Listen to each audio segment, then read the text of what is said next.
দক্ষিণ লেবাননের ১৬টি শহর ও গ্রামের বাসিন্দাদের এলাকা ছাড়ার নির্দেশ দিয়েছে ইসরায়েলি প্রতিরক্ষা বাহিনী আইডিএফ। তাদের দ্রুত সাইদা বা সিডন অঞ্চলে সরে যেতে বলা হয়েছে, যা স্থানীয়দের মধ্যে ব্যাপক আতঙ্ক তৈরি করেছে। আইডিএফ এর আরবি ভাষার মুখপাত্র আভিচাই আদ্রাই সামাজিক মাধ্যমে জানান, হিজবুল্লাহ যুক্তরাষ্ট্রের মধ্যস্থতায় হওয়া যুদ্ধবিরতি লঙ্ঘন করায় এই পদক্ষেপ নেওয়া হয়েছে। গত ১৭ এপ্রিল থেকে কার্যকর হওয়া ওই যুদ্ধবিরতির শর্ত অনুযায়ী ইসরায়েল প্রয়োজন মনে করলে আত্মরক্ষার জন্য যে কোনো সময় ব্যবস্থা নিতে পারবে। এদিকে যুদ্ধবিরতি শুরুর পর থেকে ইসরায়েলি বিমান হামলা অব্যাহত রয়েছে।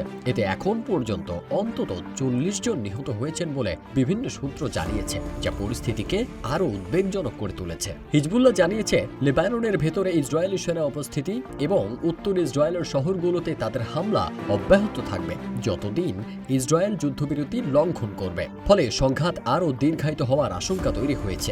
লেবাননের প্রেসিডেন্ট জোসেফ আউন সংঘাতের নিরসনে ইসরায়েলের সঙ্গে সরাসরি আলোচনার পক্ষে মত দিয়েছেন। তিনি জানিয়েছেন, এই আলোচনার লক্ষ্য হচ্ছে ইসরায়েলি হামলা সম্পূর্ণ বন্ধ করা, লেবানন থেকে ইসরায়েলি সেনা প্রত্যাহার, ইসরায়েলে আটক লেবাননি বন্দীদের মুক্তি এবং সীমান্তে লেবাননের সেনা মোতায়েন নিশ্চিত করা। তবে হিজবুল্লাহ এ ধরনের আলোচনার বিরোধিতা করছে। ইসরায়েলি স্থল অভিযানের কারণে দক্ষিণ লেবাননের প্রায় ৫৫টি গ্রামের মানুষ এখনও নিজেদের বাড়িতে ফিরতে পারছেন না। এতে মানবিক সংকট আরও তীব্র হয়ে উঠছে। ডক্টরস উইদাউট বর্ডার্সের অভিযোগ, ইসরায়েলি বাহিনী সেখানে ব্যাপক ধ্বংসযজ্ঞ চালিয়ে পুরো গ্রাম পর্যন্ত গুঁড়িয়ে দিচ্ছে। যদিও নিরাপত্তার কথা বলে সীমান্তবর্তী একটি এলাকা এখনও নিজেদের নিয়ন্ত্রণে রেখেছে ইসরায়েল।